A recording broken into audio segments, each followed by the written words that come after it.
Amém. Queria, queria pedir para uma irmã ir orar pelo Rica, aí o Rica já segue. Amém? Eu quero abençoar a vida do Ricardo nessa noite. Orar para que o Senhor, através da vida dele, fale ao nosso coração, nos ensine, nos traga palavra, nos traga conserto, conforto, Senhor.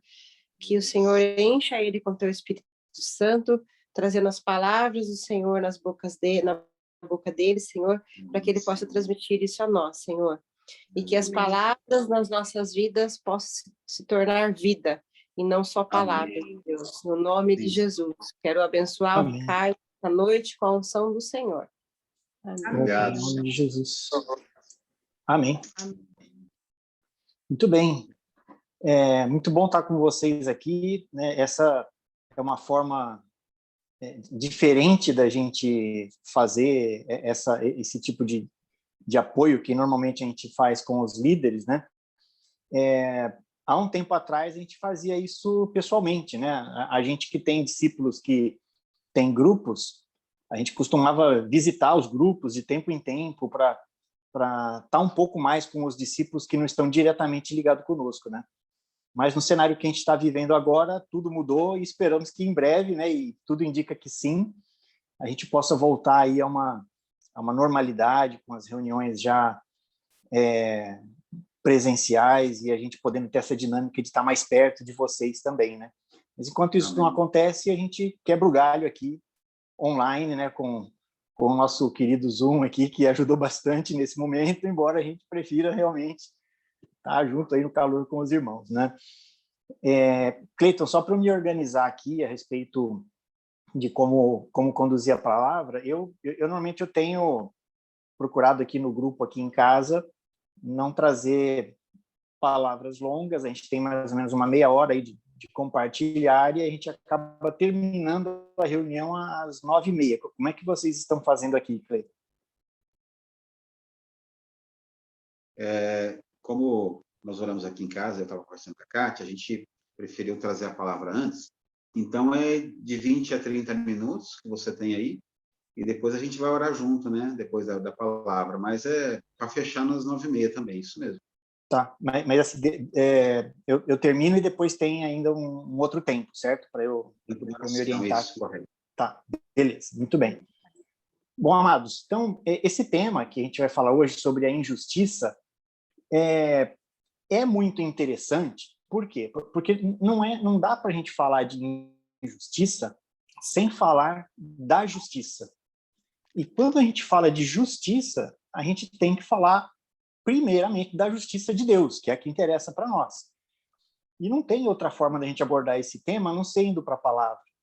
Porque, na verdade, né, tudo que a gente constrói em termos de conceito, definição, entendimento, né, precisa vir da palavra. Mas esse tema de justiça, especialmente, é importante porque cada um de nós tem o seu senso de justiça, né, sobre as coisas que acontecem. Por exemplo, acontece alguma coisa na sua vida, você pode achar que isso é justo ou injusto, né? Você bate o carro, isso não foi justo, né? Tem uma série de coisas que pode acontecer na nossa vida que a gente tenta analisar de acordo com o nosso ponto de vista e a gente emite um julgamento, né?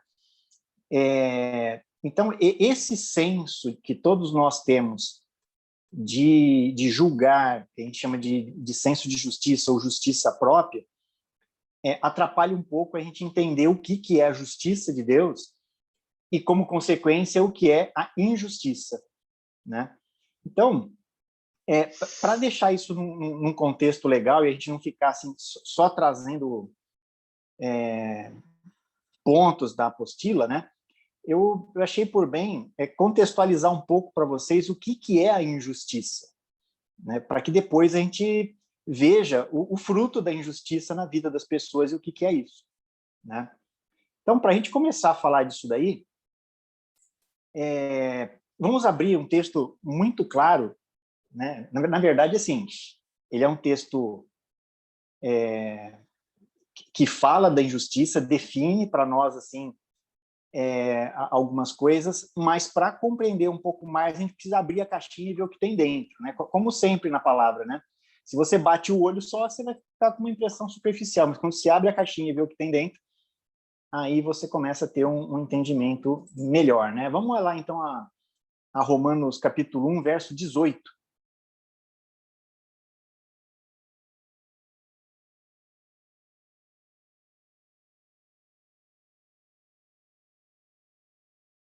E lá diz assim: portanto, a ira de Deus é revelada dos céus contra toda impiedade e injustiça dos homens, que suprimem a verdade pela injustiça. Amém? Um texto curtinho, né? E como muitos dos textos de Paulo e mesmo das palavras de Jesus, né? Muitas vezes as frases são curtas, né? Mas são profundas. Não existe palavra rasa de Jesus, existe palavra simples e profunda, né?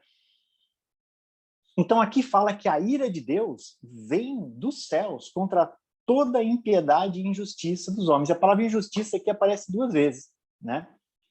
Mas uma coisa interessante é que mostra que a ira vem sobre a humanidade por causa de um motivo duplo, certo? Que é impiedade e a injustiça das pessoas, né? Então, começando primeiro pela impiedade, o que é a impiedade, né? Impiedade seria a não piedade ou sem piedade, certo? E aí a gente pode ter 2 significados básicos, né? Quando uma pessoa pede piedade para outra, ela pode estar querendo pedir clemência, certo? Imagina assim, tem 2 guerreiros numa batalha, um se considera vencido, ele pede clemência, pede piedade, clama por sua vida, né? Para que o outro tenha misericórdia dele e não faça nada com ele. Esse é um dos significados da palavra piedade, e impiedade seria não ter clemência, não ter misericórdia e tudo mais.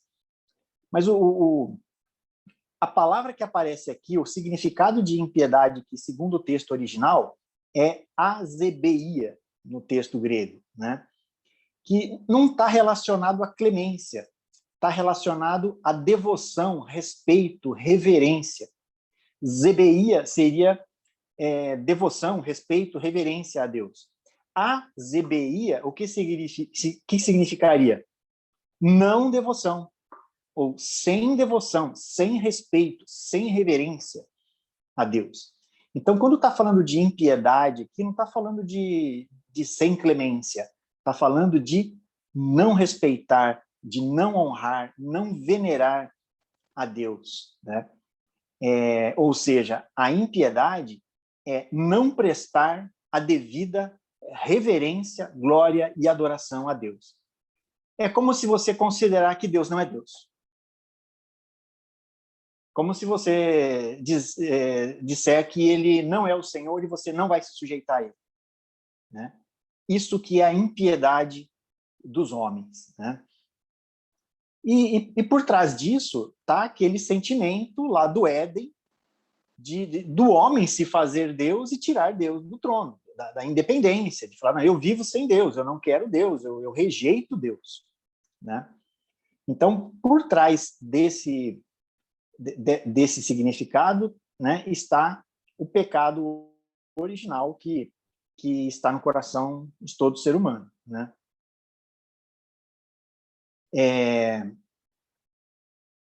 E lá no fundo, então, por conta disso, eles agem como se o Senhor não fosse o Senhor de todas as coisas, não se sujeitam a ele, né, ao seu reino, né? Mas o texto também fala aqui da injustiça, e fala 2 vezes da injustiça ligado a essa questão de impiedade. E aí a pergunta que a gente faz é o seguinte: injustiça, bom, é o contrário de justiça, certo? Tem uma coisa que é justa, outra que é injusta. Tem a injustiça e tem aquilo que é a justiça. Então, e se a gente perguntar, considerando o que a gente falou sobre impiedade, qual seria a maior de todas as injustiças do homem?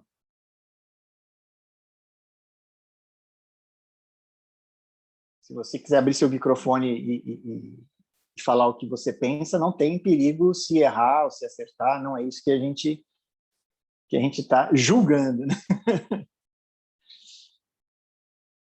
O que você acha que é, né? Considerando que a impiedade é você não reconhecer a Deus como Deus, não reconhecer o Senhor como Senhor, não se sujeitar a Ele, né? Não dar a Ele a devida glória e honra, qual seria a maior de todas as injustiças?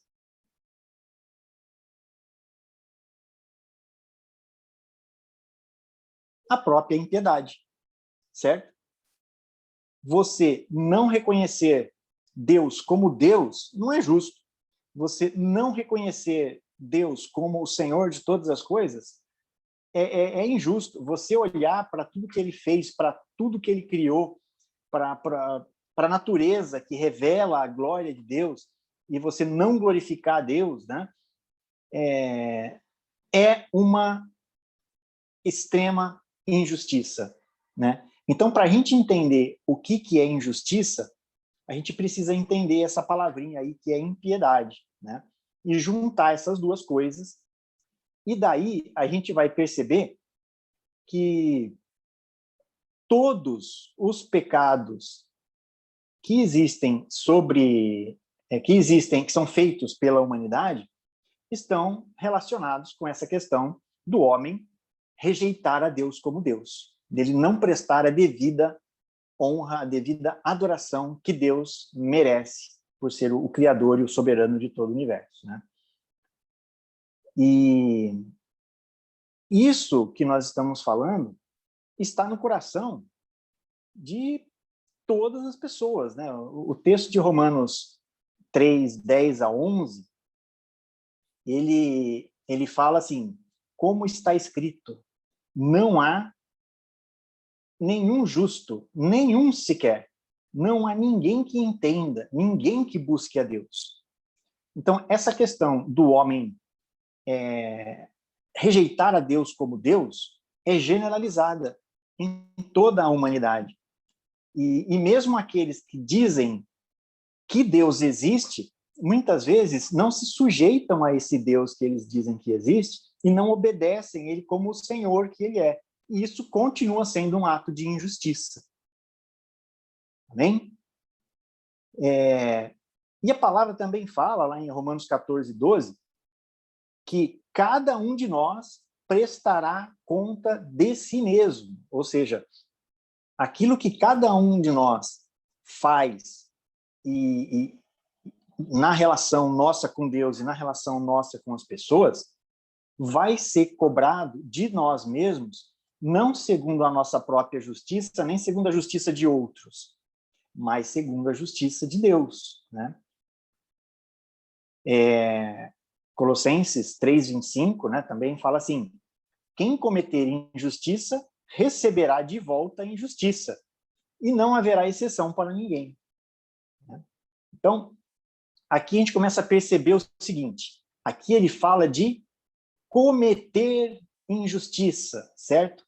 Quem cometer injustiça receberá de volta injustiça. Você percebe, então, aqui que tem uma coisa que é a injustiça e outra que é o ato da pessoa cometer uma injustiça.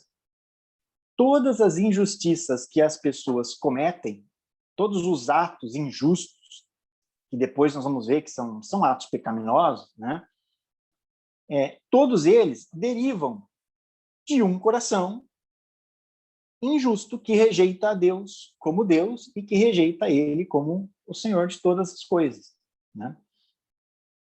A gente poderia agora entrar um pouco mais no texto de Romanos 1, 19 até 32, que é a sequência do texto inicial que a gente leu, e ver como que é o desdobramento da injustiça no coração dos homens, né? Então, vamos abrir lá. É um texto bem longo, né? Nós vamos ler aqui do versículo 19 até o versículo 32. E eu queria contar com a ajuda de vocês, né? Eu queria que espontaneamente, cada um de vocês, assim, abre o microfone, lê 2 versículos, e aí depois um próximo já abre o microfone, lê 2 versículos, assim nós vamos seguindo. Pode ler, quem quiser ler mais de uma vez, né? Lê uma vez, outro irmão lê, depois se quiser ler de novo, pode ler também, não tem problema. Começando então a partir do verso 19, quem já tiver aí com a Bíblia aberta em Romanos 1:19, pode ler para a gente o 19 e o 20, por favor. Pois o que de Deus se pode conhecer é evidente entre eles, porque o próprio Deus lhes manifestou. Pois desde a criação do mundo, os atributos invisíveis de Deus, seu eterno poder e sua natureza divina, têm sido observados claramente, podendo ser compreendidos por intermédio de tudo que foi criado, de maneira que tais pessoas são indesculpáveis.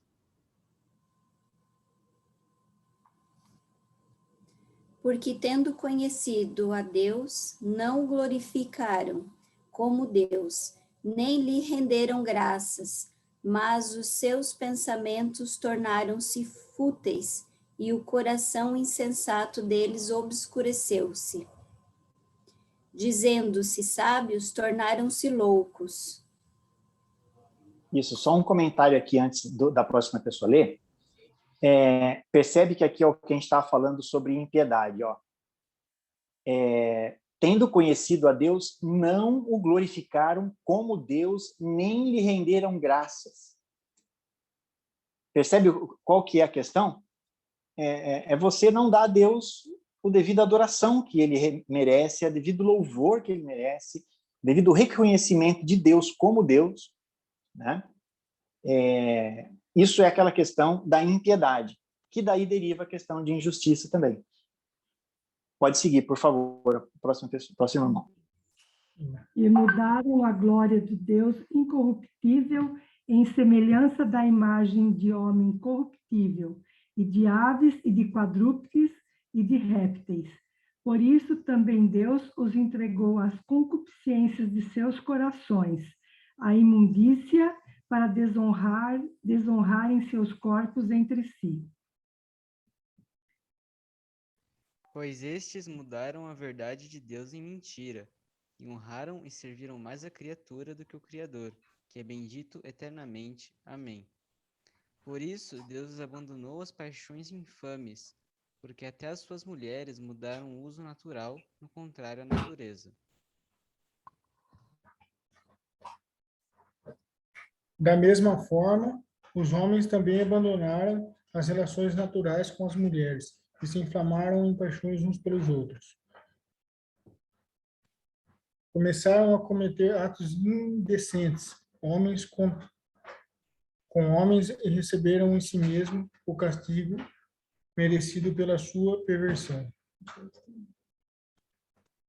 Além do mais, visto que desprezaram o conhecimento de Deus, ele os entregou a uma disposição mental reprovável para praticarem o que não deveriam. Tornaram-se cheios de toda a sorte de injustiça, maldade, ganância e depravação. Estão cheios de inveja, homicídio, rivalidades, engano e malícia. São bisbilhoteiros. Caluniadores, inimigos de Deus, insolentes, arrogantes e presunçosos. Inventam maneiras de praticar o mal, desobedecem a seus pais, são insensatos, desleais, sem amor pela família, implacáveis.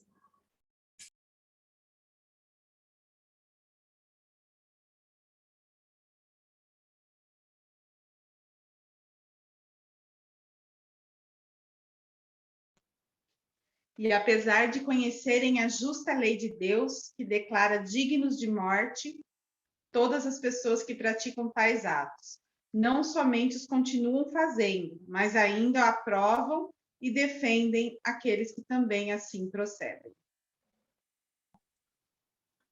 Amém. Perceberam, irmãos, como que é essa questão da injustiça, como é que ela surge, por que que ela surge e o que que ela é? Sempre essa questão de você não fazer aquilo que é devido em relação a Deus, né?